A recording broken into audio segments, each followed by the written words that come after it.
સાણંદ તાલુકાના મોરૈયામાં આવેલ મહાગુજરાત એસ્ટેટમાં અકસ્માત, મશીનમાં હાથ આવી જતા યુવકને ગંભીર રીતે ઘાયલ. અમદાવાદ જિલ્લાના સાણંદ તાલુકામાં મોરૈયા વિસ્તારમાં આવેલ મહાગુજરાત એસ્ટેટમાં એસ્ટોન પેકેજિંગ કંપનીમાં એક ગંભીર રીતે અકસ્માત સર્જાયો હતો. કંપનીમાં મશીન પર કામ કરી રહેલા એક યુવકનો અચાનક હાથ મશીનમાં આવી જતા ઈજા પહોંચી હતી. અકસ્માતની જાણ થતાં જ સ્થાનિક પોલીસ, 108 તેમજ ફાયર બ્રિગેડની ટીમ ઘટના સ્થળે તાત્કાલિક પહોંચી ગઈ હતી.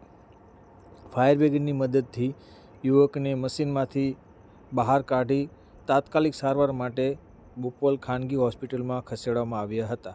ઈજાગ્રસ્ત યુવકનું નામ ચૌહાણ રાજુભાઈ બેચરભાઈ હોવાનું જાણવા મળ્યું છે. તેઓ લીંબડી તાલુકાના દેવપરા ગામના રહેવાસી છે અને છેલ્લા 6 વર્ષથી એસ્ટોન પેકેજમાં કામ કરી રહ્યા હતા. ઘટનાને લઈને પોલીસ દ્વારા આગળની કાર્યવાહી તપાસ હાથ ધરવામાં આવી છે.